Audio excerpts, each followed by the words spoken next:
I was a very different kind of student when I went to St. Joe's, a very small Catholic private elementary school next to UB's North Campus. So small, in fact, that my graduating 8th grade class only had around 18 kids. Going from such a small school to somewhere like Canisius was a complete culture shock to me, especially as an only child. But many of the experience I had while at Canisius shaped me and my values as a young man. Our understanding of love often has to do with who we surround ourselves with, and our understanding of how we love ourselves and how we love others is often based on how we're treated and cared for. I'm fortunate enough to have two loving parents and a strong support system, and as an only child in elementary school and middle school, I required a lot of attention, and I was sort of spoiled, which kind of made me a brat among my peers. That behavior was only amplified when my parents split up when I was in the 5th grade. Although this break was temporary, I didn't really know what that meant, and in school I often lashed out at my teachers and classmates. During this time, I got really close with my grandfather. He would pick me up after school every day, and I would spend a lot of time with him until I had to get picked up by one of my parents after work. And what was special to me about my grandfather was that I got to see him every week, whether I was at my dad's house or my mom's house for that week. And he felt like the only constant nurturing factor in my life, since I didn't have to see him separately. And that's not to say that my parents didn't love me or care about me, but it was very difficult to receive that at that tender age when I have to see them separately for only a week at a time. My grandfather passed away in 2018. It completely changed my outlook on life.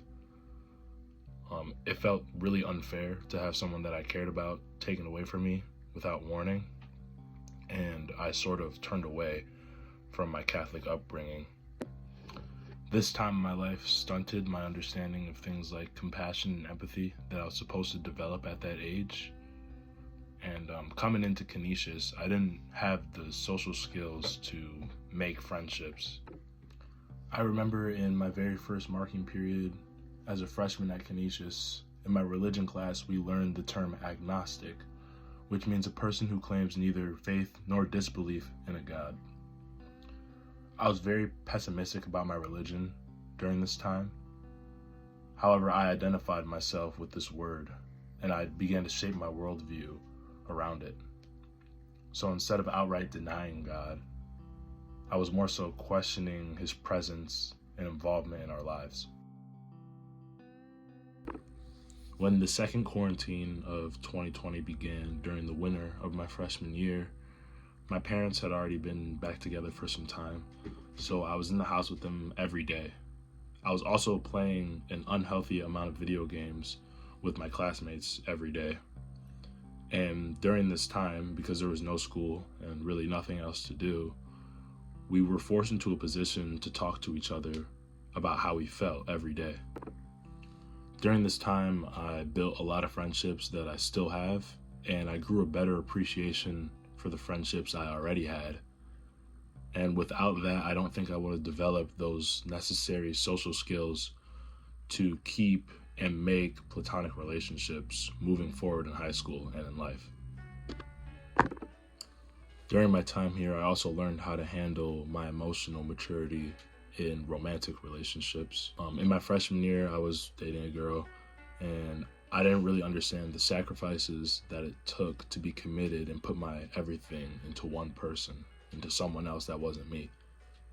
And I hurt that person because I wasn't emotionally mature enough to put myself before others and love myself before I love someone else.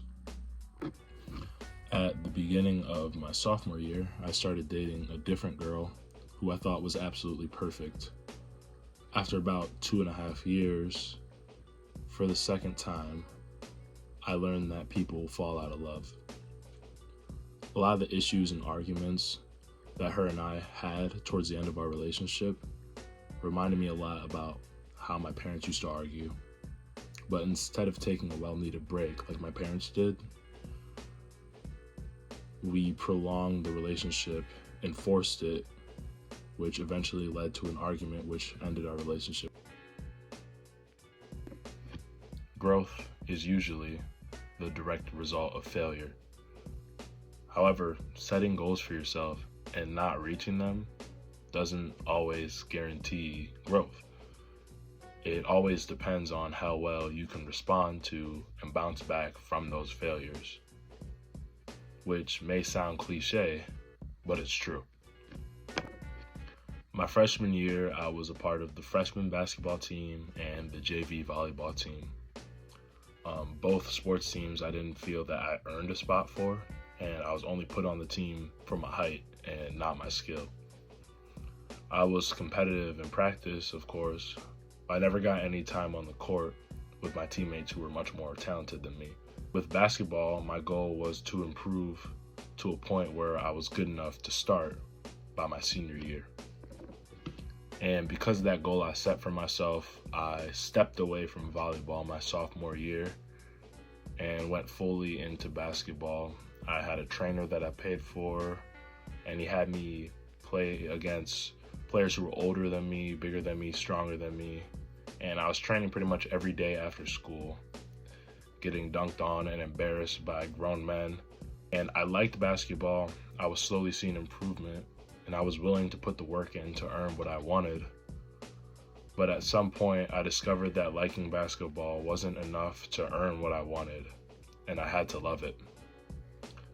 And months of intense training made me a better player, but also killed my love for the sport. Giving up basketball, in my eyes, felt like a failure, and I had my peers constantly telling me that I was wasting my potential and throwing away an opportunities that others wish to have. I knew that for my junior year, I couldn't just do nothing, since I was so used to being on a sports team in my previous years of high school.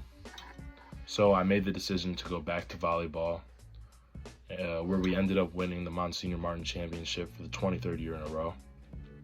And seeing how happy that made the upperclassmen on the team, it was really just the best feeling I've ever felt in my life. However, I barely played as a junior, so I didn't feel like I earned the victory that everyone else who was on the court did. And I then set out my goal to win another Monsignor Martin Championship. And I knew that this would take hard work, and that the 23 years that came before didn't mean much to my success that I was reaching for. But I structured my entire senior year around working towards that goal. So in order to keep myself sharp for senior year, I joined an AAU volleyball team the spring of my junior year called Niagara Frontier. And I was exposed to a much higher level of play and a much more competitive environment. The players weren't just playing for fun or for their schools. These guys were playing to get recruited. I didn't love volleyball yet, but after I quit basketball, I made the promise to myself that I wasn't allowed to ever quit anything ever again. So I forced myself to love volleyball, but for whatever reason, I didn't experience the burnout that I felt with basketball. By July, I had piqued the interest of a few schools on the recruiting side, most notably Ohio State, and I was invited to a prospect camp, which would be their way of evaluating who would get the final few roster spots for the class of 2024. And this was a complete shock to me, since I didn't know that playing in college was even an option for me. And I saw it as a major growth as a player. When I was on campus, I saw the dedication that each player on that roster had to their sport. It inspired me to take my own game more serious and set higher standards for myself. Once my senior year season started at Canisius, I was seeing a lot more playing time. And on September 13th, after school, I received my first Division I offer to go play volleyball at St. Francis University in Pennsylvania. And by the middle of October, I had contact with the coaches at Penn State and received offers from a few Division II and Division III schools.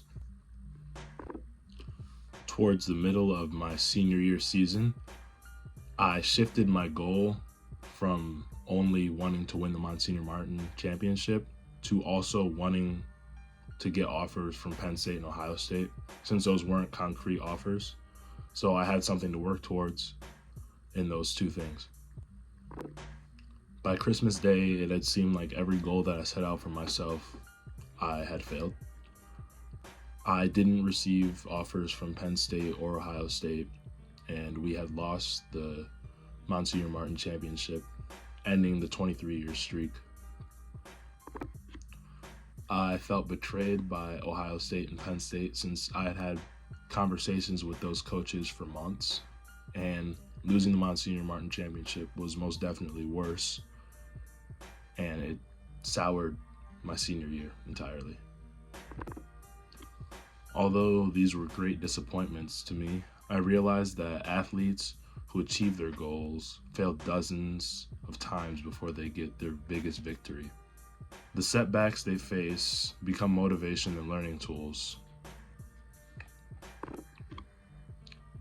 And these failures caused me to have a huge mentality shift.